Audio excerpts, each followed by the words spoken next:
हाँ, good morning students. तो part 1 जो था उसमें हमने कवर कर लिया था कि जो हमारे रासायनिक अभिक्रिया का जो सबसे रासायनिक संयोजन के जो सबसे पहला नियम था वो हमने क्लास में ही कर लिया था, और दूसरा नियम जो था वो हमने अपनी ऑनलाइन क्लास पार्ट 1 में किया था।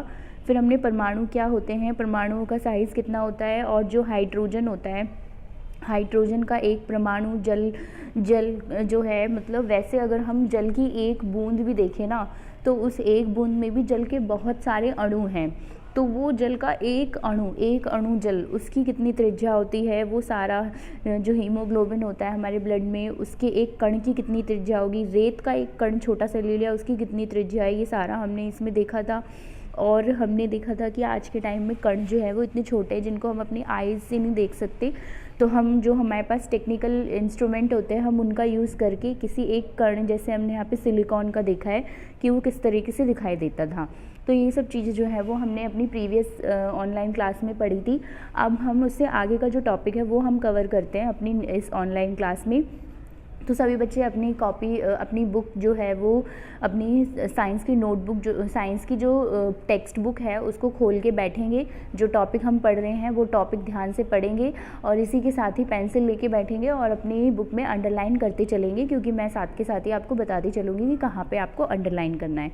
ठीक है, चलिए अब हमारा जो नेक्स्ट टॉपिक है 3.2.1 विभिन्न तत्वों के परमाणुओं के आधुनिक प्रतीक क्या है। ठीक है, अब इसमें हम ये चीज़ देखते हैं कि जो डाल्टन थे, जिनका हमने ऊपर सिद्धांत पढ़ा था, जिन्होंने तत्व और यौगिक के सिद्धांत के बारे में कुछ बताए थे, कुछ पॉइंट्स बताए थे। अब हम यहाँ पे एक चीज़ और देखते हैं कि जो डाल्टन थे उन्होंने क्या बताया था कि जो पहले टाइम के जो हमारे साइंटिस्ट थे उन्होंने बताया था कि जो भी तत्व होते हैं ना उनके कुछ प्रतीक होते हैं। प्रतीक का मतलब सिंबल, यानी कि जैसे कि हम हाइड्रोजन को लिखते हैं ना H, ऑक्सीजन को हम लिखते हैं O, तो ये सब क्या हैं, ये सब इनके सिंबल हैं जिनको हम प्रतीक बोलते हैं। तो इसी तरह से इन्होंने भी कुछ ऐसे प्रतीक बताए थे। तो वो क्या प्रतीक थे वो हम देखते हैं कि डाल्टन ऐसे प्रथम वैज्ञानिक थे जिन्होंने तत्वों के प्रतीकों का प्रयोग अत्यंत विशिष्ट अर्थ में किया।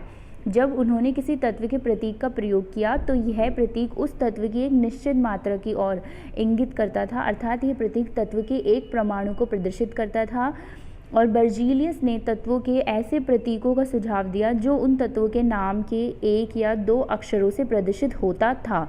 मतलब कि जो हमारे डाल्टन साइंटिस्ट थे ना, इन्होंने बहुत टाइम पहले जो भी हमारे पास तत्व हैं, हाइड्रोजन, कार्बन, ऑक्सीजन, इनको सबसे पहले कैसे सिंबल में डिनोट करा जाता था, क्या क्या इनके सिंबल थे, वो इसमें दिखाया हुआ है। देखो आप चित्र 3.3 में भी देखोगे, डाल्टन द्वारा सुझाए गए कुछ तत्वों के प्रतीक आपको दे रखे हैं। मतलब एंशिएंट टाइम पहले, हिस्ट्री में बहुत पहले हाइड्रोजन को ये जो इस तरीके से डॉट बना हुआ है ऐसे दिखाते हैं, कार्बन को इस तरीके से दिखाया हुआ था और अंदर से उसको शेड किया हुआ है, ऑक्सीजन को ब्लैंक होल सर्कल दिखाया हुआ है, फॉस्फोरस को ऐसे करके दिखाते थे जैसे ये बना हुआ है इसमें, सल्फ़र को ऐसे प्लस करके दिखाया हुआ है, आयरन को खाली एक आई दिखाया हुआ है, कॉपर को सी से दिखा रखा है, सीसा जिसको एल से दिखाया हुआ है यानी कि सिल्वर, और जो सिल्वर है इसको एस से दिखाया हुआ है, गोल्ड को जी से दिखाया हुआ है, प्लेटिना को पी से दिखाया हुआ है, और जो पारा है इसको इससे दिखाया हुआ है। यानी कि जो हमारे डाल्टन थे उन्होंने एंशिएंट टाइम में, बहुत पुराने टाइम में ये जो सिंबल हैं इनको कैसे डिनोट करते थे, बहुत टाइम पहले की बात है ये। ठीक है, तो इस तरीके का सुझाव था। बट अब जो है, अब क्या हुआ है कि प्रारंभ में तत्वों के नामों की व्युत्पत्ति उन स्थानों के नाम से की गई थी, मतलब जहाँ से वे सर्वप्रथम पाए गए थे। यानी पहले क्या होता था कि जैसे कॉपर है तो कॉपर का नाम, कॉपर जो है ये साइप्रस से मिला है, तो ये सिप्रस से मिला, तो इसीलिए इसका सिंबल जो है वो कैपिटल C रख दिया। ठीक है, उदाहरण के लिए गोल्ड है तो गोल्ड जो है इसको अंग्रेजी में गोल्ड का क्या होता है कि गोल्ड का अगर हम इंग्लिश में मीनिंग देखें तो उसका ना येलो कलर होता है, तो इसीलिए उसका नाम यहाँ पे इन्होंने गोल्ड रख दिया। तो इस तरीके से ये पहले के टाइम में ये जो सिंबल्स थे वो डाल्टन जो थे उन्होंने पहले इन सिंबल्स का ये सुझाव दिया। लेकिन अब जो है, अब के टाइम में आप देखोगे हाइड्रोजन को H से डिनोट करते हैं, कार्बन को C से डिनोट करते हैं, ऑक्सीजन को O से डिनोट करते हैं। ठीक है, तो ये सब पहले का था। जैसे कॉपर हमें साइप्रस से मिला तो इसीलिए उसका सबसे पहला जो शुरुआत होगी सिंबल हो गया C हो गया। ठीक है। और जो गोल्ड है वो हमें कहाँ से मिला, वो गोल्ड का अंग्रेजी में मतलब वैसे येलो ही होता है तो इसलिए पीला होता है तो उसको वाई से डिनोट कर दिया। लेकिन अब जब International Union of Pure and Applied Chemistry आई, जब International Union Pure and Applied Chemistry यानी IUPAC आया, तो फिर उसके बाद इनके प्रतीक जो थे वो चेंज हो गए। ठीक है, कैसे चेंज हो गए, यानी पहले तो इनको इस तरीके से डिनोट करते थे, हाइड्रोजन को, कार्बन को, ऑक्सीजन को, लेकिन अब IUPAC के अकॉर्डिंग देखा जाए तो अब टेक्निकल चीज़ें जो हुई, अब क्या हुई कि अधिकतर तत्वों के प्रतीक उन तत्वों के अंग्रेजी नामों के 1 या 2 अक्षर से बने होते हैं। किसी प्रतीक के पहले अक्षर को सदैव बड़े अक्षर कैपिटल लेटर में तथा दूसरे अक्षर को छोटे अक्षर स्मॉल लेटर में लिखा जाता है। ठीक है, यानी कि अब क्या है, IUPAC के अकॉर्डिंग हम ये देखते हैं कि जो कोई भी है उसको हम उसके कैपिटल लेटर से डिनोट कर सकते हैं। अब जैसे कि हाइड्रोजन है यहाँ पे, तो हाइड्रोजन को आप H से डिनोट करते हो। एल्युमिनियम है, एल्युमिनियम को आप कैपिटल A और स्मॉल l से डिनोट करेंगे।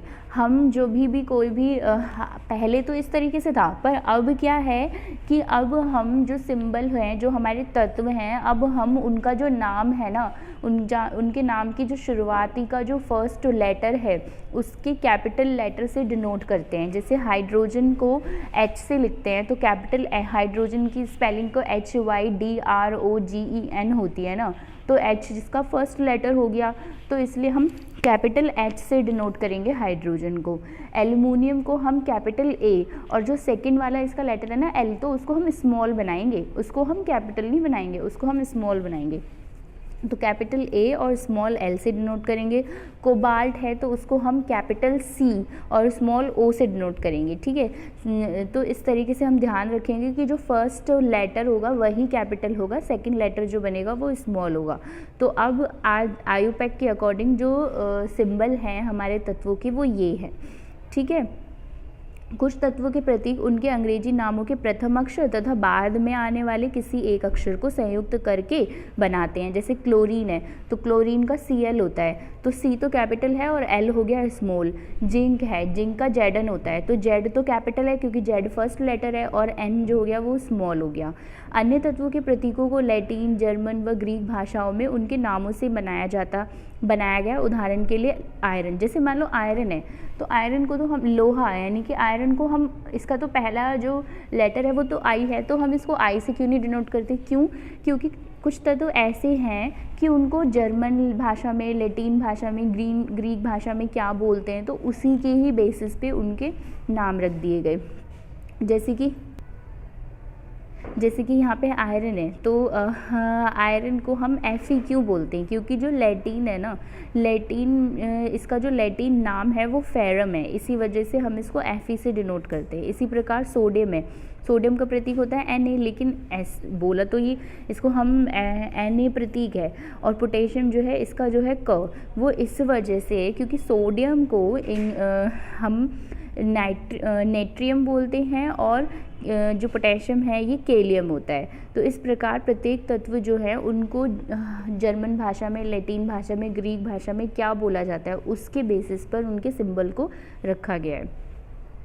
अब आप यहाँ पे देख सकते हैं कि जो यहाँ पे सारणी 3.1 जिसमें कुछ तत्वों के प्रतीक दिए हुए हैं, जैसे ये आप यहाँ से ये इन तत्वों के सारे प्रतीक जो है वो याद कर सकते हैं। आप डेली जैसे ये एक लाइन में आप पहले डेली एक लाइन याद कर लीजिए, ये पूरी aluminium, argon, barium, boron, bromine, calcium, carbon, chlorine, cobalt, इन सब के सिंबल जो है वो आप इन सब के एक बार याद कर लीजिए। फिर दूसरी वाली कॉलम जो है फिर इसको आप दूसरा दिन याद कर लीजिए, फिर तीसरा, इस तरीके से आपको करके सारे ही याद हो जाएंगे। और ये आपको सारे याद होनी चाहिए, ये भी याद होनी चाहिए, उनकी परमाणु संख्या भी याद होनी चाहिए, क्योंकि ये आपको अब एग्ज़ाम में बहुत हेल्प करेंगे और आपको पूछे भी जाएंगे कि इनका प्रतीक क्या होता है और इनकी परमाणु संख्या क्या होती है। तो ये बहुत इंपॉर्टेंट है, तो ये सभी को ही याद करनी है। अब उसके बाद हमारा जो नेक्स्ट है टॉपिक वो है 3.2.2, जिसमें कि परमाणु द्रव्यमान के बारे में बात हुई है। तो अब इसको समझते हैं कि इसमें क्या बताया गया है कि डाल्टन के जो परमाणु सिद्धांत सबसे विशिष्ट संकल्पना परमाणु द्रव्यमान की थी कि जो परमाणु होते हैं यानी कि जो परमाणु है उसका द्रव्यमान होता है। अब वो द्रव्यमान कैसे हम पता लगाते हैं, उनके अनुसार प्रत्येक तत्व का एक अभिलाक्षणिक परमाणु द्रव्यमान होता है। डाल्टन बोलते हैं कि जितने भी परमाणु हैं उनका हर एक एक परमाणु का कुछ ना कुछ द्रव्यमान होता है, और वो उन्होंने पहले ही बता दिया था अपने दूसरे नियम में कि जो परमाणु का द्रव्यमान होता है वो हमेशा स्थिर रहता है, उसका अनुपात जो है वो स्थिर रहेगा, कभी चेंज नहीं होगा। ठीक है, अब उनसे प्रेरित होकर हम परमाणु द्रव्यमान को कैसे नापते हैं हम ये चीज़ देखेंगे। परमाणु के द्रव्यमान को ज्ञात करना अपेक्षाकृत कठिन कार्य था, इसीलिए रासायनिक संयोजन के नियमों के उपयोग एवं उत्पन्न यौगिकों द्वारा सापेक्ष परमाणु द्रव्यमान को ज्ञात किया गया। जब कभी आप तत्वों का अध्ययन करें तो आपके संदर्भ के लिए उपरोक्त सारणी दी गई है। ये सारी उपरोक्त सारणी दी हुई है, आप तत्व यहाँ से देख सकते हैं कि इनको इंग्लिश में क्या बोला जाता है, मतलब इनको बोलते क्या है और इनको किस सिंबल से डिनोट कर सकते हैं। तो हाँ, अब जैसे कि हम यहाँ पे ये देखें कि हम यहाँ पर एक यौगिक कार्बन मोनोऑक्साइड का उदाहरण लेते हैं। कार्बन मोनोऑक्साइड को डिनोट करते हैं C और O। ध्यान रखो ये जो कैपिटल C और जो कैपिटल O है ना, ये कार्बन मोनोऑक्साइड है। लेकिन यहाँ पर एक चीज़ यहाँ पे भी था ना, एक ये जो कैपिटल C और स्मॉल O है ना, ये कोबाल्ट है। तो कोबाल्ट और कार्बन मोनोऑक्साइड में अंतर है, यहाँ पे कंफ्यूज होने की ज़रूरत नहीं है। कैपिटल C और स्मॉल O जो है ये आपका कोबाल्ट होता है, और कैपिटल C और कैपिटल O जो है ये आपका कार्बन मोनोऑक्साइड है। ठीक है, अब हमने देखा कि कार्बन मोनोऑक्साइड में एक तो कार्बन है और एक ऑक्सीजन है। मतलब कार्बन मोनोऑक्साइड क्या है, ये एक यौगिक है और ये दो तत्वों से मिलकर बना है। कौन कौन से तत्व हैं इसमें, एक तो कार्बन है और एक ऑक्सीजन है। तो अब हमें पता है कि कार्बन जो होता है इसका अब हमें कार्बन मोनोऑक्साइड का द्रव्यमान निकालना है, तो हम कैसे निकालेंगे। तो प्रायोगिक तौर पर यह निरीक्षित किया गया है कि 3 कार्बन तथा 4 ऑक्सीजन के संयोजन से कार्बन मोनोऑक्साइड होता है। अब जो पूरा एक कार्बन मोनोऑक्साइड जो कि पूरा एक यौगिक है, इसमें जो कार्बन है वो तो 3 है हमने मान लिए उदाहरण के लिए, और जो ऑक्सीजन ले लिए वो हमने कितने ले लिए, 4 ले लिए, जो कि एक निश्चित भी है। तो लेकिन दूसरे शब्दों में अगर कहा जाए तो हम इसको ये भी बोल सकते हैं कि हमने 4/3 गुना अधिक द्रव्यमान वाले ऑक्सीजन के साथ एक मिनट 4/3 संयुक्त होती है। मतलब कि जो आपने कार्बन और ऑक्सीजन लिया है, वो आपने ऑक्सीजन तो कार्बन तो 4 लिया है, कार्बन तो आपने वहाँ पे 3 लिया है और ऑक्सीजन लिया है 4। तो अब हम इसका द्रव्यमान कैसे निकालेंगे। इसमें देखो कि परमाणु द्रव्यमान की इकाई को एक कार्बन परमाणु द्रव्यमान के बराबर माना जाता है। मतलब कि अब इसको थोड़ा सा ध्यान से समझने की ज़रूरत है कि जब भी हम कोई भी द्रव्यमान निकाल रहे हैं, जैसे CO का निकाल रहे हैं, तो हम जो ऑक्सीजन का जो द्रव्यमान निकालेंगे ना, वो कार्बन के रिस्पेक्ट में निकालेंगे, मतलब कार्बन के संदर्भ में निकालेंगे। कैसे निकालेंगे यहाँ पे कि जो कार्बन के लिए हमने जो कार्बन का जो द्रव्यमान मान लिया, कार्बन परमाणु का जो द्रव्यमान हो गया वो 1.0 यूनिट हो गया। जो स्मॉल यू है ना, जो स्मॉल यू है वो है परमाणु द्रव्यमान को डिनोट कैसे करते हैं, स्मॉल यू से करते हैं। किसी भी तत्व का जो परमाणु द्रव्यमान है उसको आप स्मॉल यू से डिनोट करते हो। तो कार्बन एक तत्व है और कार्बन जो भी इसका परमाणु द्रव्यमान है वो हो गया 1.0 यूनिट। ठीक है, लेकिन अगर हमें अब ऑक्सीजन का निकालना है तो हम ऑक्सीजन का हमारा द्रव्यमान कितना निकाल के आया, 1.33 यूनिट। कैसे, ध्यान दो, हमने यहाँ पे 3 ग्राम कार्बन लिया था और 4 ग्राम हमने ऑक्सीजन लिया।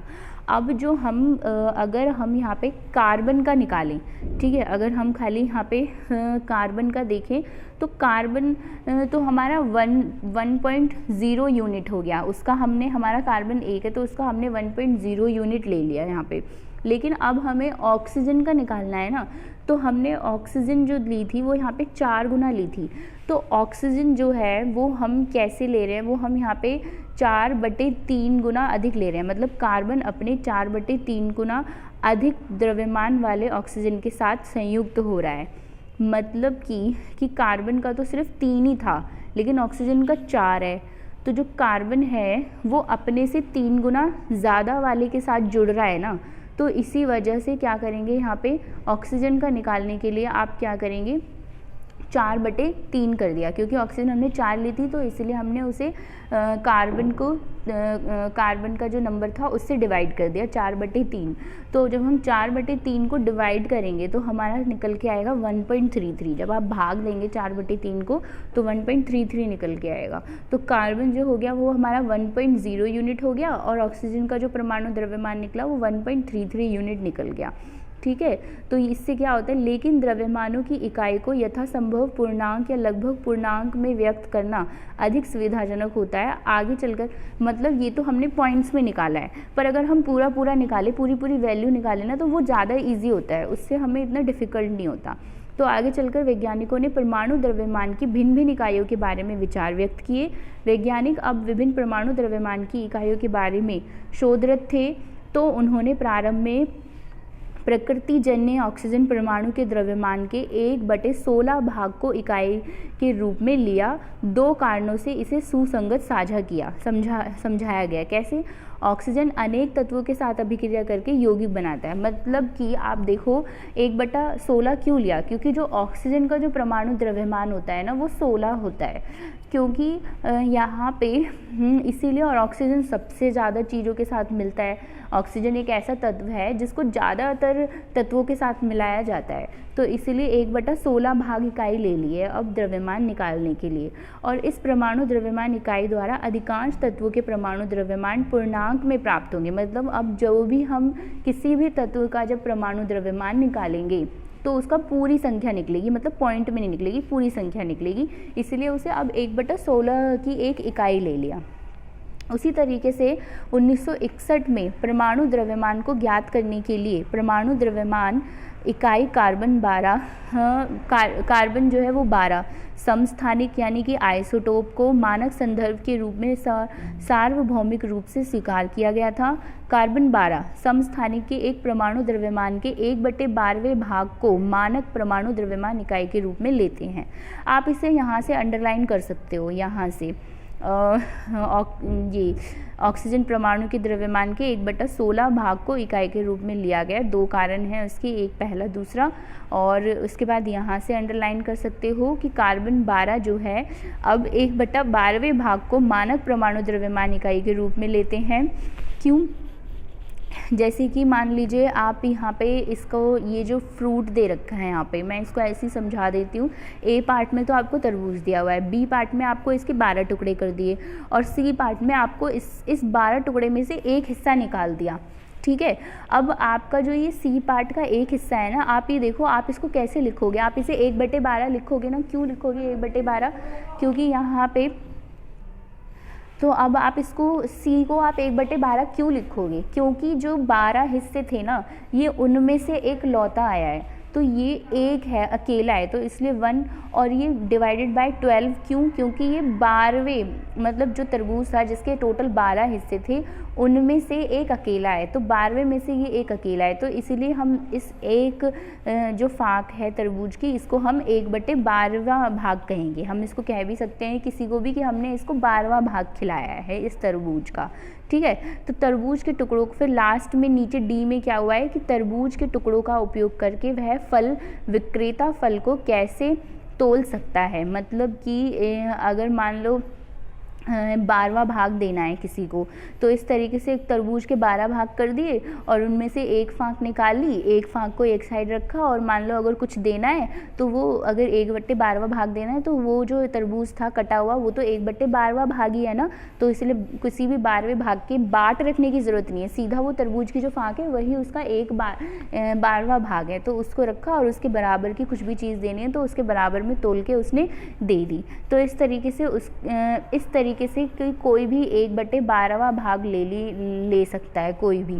लेकिन अगर ऐसे ही हम बोल देते कि हमें तरबूज का 1/12 भाग दे दो, तो कैसे 12वां भाग दे दो, तो वो कैसे दे पाता।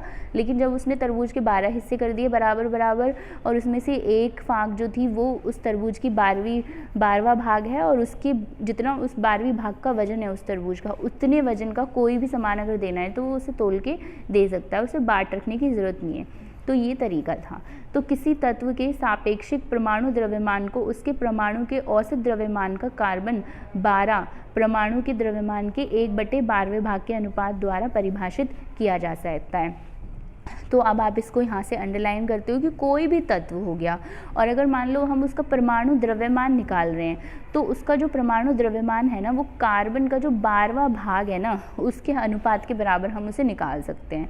अब जैसे कि यहाँ पे हाइड्रोजन ले लिया, हाइड्रोजन तो 1 हो गया, कार्बन यहाँ पे कितना हो गया 12। अब यहाँ पे ये चीज़ आप याद कर सकते हो, ये एकदम याद करने वाली चीज़ है, आप इसको एकदम रट लो, एकदम याद कर लो कि हाइड्रोजन के परमाणु द्रव्यमान होता है 1, कार्बन का परमाणु द्रव्यमान होता है 12, नाइट्रोजन का परमाणु द्रव्यमान होता है 14, और ऑक्सीजन का परमाणु द्रव्यमान होता है 16, और सोडियम का परमाणु द्रव्यमान होता है 23, मैग्नीशियम का परमाणु द्रव्यमान 24, सल्फर का परमाणु द्रव्यमान 32, क्लोरीन का परमाणु द्रव्यमान होता है 35.5, और कैल्शियम का परमाणु द्रव्यमान होता है 40। तो आप इस चीज़ को पूरा याद कर लो, ठीक है। तो अब यहाँ पे यही चीज़ आप यहाँ पे देख सकते हो कि परमाणु किस प्रकार अस्तित्व में रहते हैं, किस प्रकार अस्तित्व में रहते हैं। अधिकांश तत्वों के परमाणु स्वतंत्र रूप से अस्तित्व में नहीं रह पाते, परमाणु अणु एवं आयन बनाते हैं। परमाणु और अणु जो है ये कोई भी आयन बनाएंगे, और ये अणु अथवा आयन अत्यधिक संख्या में पूर्जित होकर वह द्रव्य बनाते हैं। मैंने आपको बताया कि हमारे आसपास जितनी भी चीज़ें बनी हुई है वो सब परमाणु से, वो सब तत्वों से बनी है, और जो तत्व का एक कण होता है वही होता है परमाणु। और ये परमाणु अकेला नहीं रह सकता, मतलब कोई भी चीज़ जो है वो खाली एक परमाणु से तो मिलकर नहीं बनी है, उस तत्व के लाखों अरबों परमाणु आपस में जुड़े हुए हैं, तभी तो वो चीज़ बनी है, तभी तो वो पदार्थ बना है, तभी तो वो द्रव्य बना है, जिसे हम अपनी आंखों से ना देख सकते हैं और ना ही आप छू सकते हैं। तो इसलिए परमाणु का अपना कोई अस्तित्व नहीं है, वो अकेला नहीं रह सकता, उसे बहुत सारे परमाणुओं की, मतलब अपने खुद के जैसे ही काफ़ी सारे परमाणुओं को साथ इकट्ठा करके वो रहता है, ठीक है। तो उसी तरीके से यहाँ पे और आप ये टेबल जो है पूरी याद कर लेना, ये इम्पॉर्टेंट है। अच्छा, यहाँ पे एक चीज़ और देखो, जैसे कि हाइड्रोजन का परमाणु द्रव्यमान 1 होता है, और कार्बन का 12, और नाइट्रोजन का 14, ऑक्सीजन का 16। तो मैंने आपको ऊपर जो हमारा सेकंड वो था ना, क्या बोलते हैं, नियम था कि किसी भी कोई भी जो हमारा जो ये था कि कोई भी जो 2 तत्व होते हैं जिनसे यौगिक बनता है, कि उन 2 तत्वों के अंदर कोई भी जो यौगिक होता है उनके अंदर जो 2 अलग अलग तत्व जुड़े हुए होते हैं उनका जो द्रव्यमान रहता है उनका अनुपात हमेशा निश्चित रहता है। जैसे कि हाइड्रोजन और ऑक्सीजन की बात करी थी, तो हाइड्रोजन और ऑक्सीजन का जो द्रव्यमान का जो अनुपात है वो 1:16 कैसे आया। अब मुझे कोई बता सकता है? मैं आपको बताती हूँ कैसे आया। जो हाइड्रोजन है उसका द्रव्यमान कितना है? 1 है, और ऑक्सीजन जो है उसका द्रव्यमान कितना है? 16 है। अब आप एक चीज़ देखो, हाइड्रोजन और ऑक्सीजन मिलके कौन सा यौगिक बनाते हैं? जल बनाते हैं। तो जल को हम कंप्लीट क्या लिखते हैं? H2O लिखते हैं। तो अब आप देखो H2O यानी H2 है, यानी हाइड्रोजन कितने? 2, और O यानी अकेला, तो ऑक्सीजन कितना है? अकेला है। तो हाइड्रोजन 1 है, तो हाइड्रोजन का द्रव्यमान भी कितना होता है? 1, लेकिन यहाँ पे जल के अंदर हाइड्रोजन कितने हैं? 2, तो उसका 1 द्रव्यमान और मल्टीप्लाई 2 हाइड्रोजन है ना टोटल, और हाइड्रोजन का द्रव्यमान 1 होता है, तो 1 × 2 कर दिया, और डिवाइडेड बाय ऑक्सीजन। ऑक्सीजन का द्रव्यमान कितना होता है? ऑक्सीजन का द्रव्यमान होता है 16। तो अब 2/16 है। अब 2/16 को जब आप डिवाइड करोगे तो आपका कितना आंसर आएगा? 1:8 आएगा ना। तो हाइड्रोजन और ऑक्सीजन का द्रव्यमान का अनुपात आपने निकाल लिया। कितना निकाल लिया? 1:8, जो हमेशा 1:8 ही रहेगा, निश्चित ही रहेगा, कभी चेंज नहीं होगा। और 1:8 कैसे आया? कि हमारा जल जो है वो एक यौगिक है, इसके अंदर 2 तत्व हैं, हाइड्रोजन और ऑक्सीजन। हाइड्रोजन कितने हैं? 2 हैं, और एक हाइड्रोजन का द्रव्यमान 1 होता है, तो दूसरे वाले हाइड्रोजन का द्रव्यमान भी 1, तो टोटल कितने हो गए? 2 हो गए, डिवाइडेड बाय ऑक्सीजन। तो इसमें खाली 1 अकेला ही है, और 1 ऑक्सीजन का द्रव्यमान 16 होता है। तो 2/16 को जब हम डिवाइड करेंगे तो 1/8, यानी कि अगर हम इसे अनुपात रूप में लिखें तो 1:8 ऐसे लिखा जाएगा। तो इस तरीके से हमारा क्या रहेगा? हाइड्रोजन और ऑक्सीजन का द्रव्यमान अनुपात सदैव 1:8 रहेगा। अब उसी तरीके से अगर आप अमोनिया का देखें, NH3 का देखें, तो अब आपको पता है नाइट्रोजन का द्रव्यमान कितना होता है? यहाँ से चेक करो, द्रव्यमान संख्या कितनी है। देखो नाइट्रोजन का द्रव्यमान कितना बताया अभी, हाँ नाइट्रोजन का द्रव्यमान कितना बताया 14, ठीक है। और क्या है उसके अंदर हाइड्रोजन है और हाइड्रोजन का द्रव्यमान कितना है 1। तो अमोनिया जो है ये भी क्या है एक यौगिक है। अब हम इसका द्रव्यमान अनुपात निकालेंगे अमोनिया का NH3 का, ठीक है। अब नाइट्रोजन NH3 जो है वो क्या है, इसके अंदर 2 तत्व हैं, एक तो नाइट्रोजन है और एक हाइड्रोजन है। तो अब हम इसका द्रव्यमान अनुपात निकालेंगे। नाइट्रोजन का द्रव्यमान कितना होता है 14, तो बटे में 14 ऊपर आ गया, डिवाइडेड बाय H3 नीचे। और हाइड्रोजन का द्रव्यमान अनुपात कितना होता है, पहले हाइड्रोजन का द्रव्यमान ही कितना होता है 1 होता है, और इसमें टोटल कितने हाइड्रोजन है 3 हाइड्रोजन है। तो एक हाइड्रोजन है और 1 को मल्टीप्लाई कर दिया 3 से, क्योंकि टोटल 3 हाइड्रोजन है। तो टोटल 3 हाइड्रोजन का द्रव्यमान कितना हो गया 3 हो गया, और नाइट्रोजन तो खाली एक अकेला ही था ना, तो उसका द्रव्यमान कितना हो गया 14। तो 14/3 को जब आप अनुपात रूप में लिखोगे तो कितना लिखा जाएगा 14:3। तो यानी कि अमोनिया का जो द्रव्यमान होता है वो 14:3 होता है, और ये हमेशा निश्चित रहेगा, चेंज नहीं होगा। तो इस तरीके से मैंने आपको जल यानी H2O और अमोनिया यानी कि NH3 का दोनों का द्रव्यमान अनुपात कैसे निकालते हैं ये बताया, और होप सो आपको अच्छे से समझ में आया होगा। अगर आप मेरी बात को ध्यान से सुनेंगे समझेंगे तो आपको अच्छे से समझ में आएगा, ठीक है। तो इसी के साथ ही हमारा ये वाला यहाँ तक हम इस क्लास को ख़त्म करते हैं, और बाकी हम अपना चैप्टर नेक्स्ट क्लास में कंप्लीट करेंगे। ओके।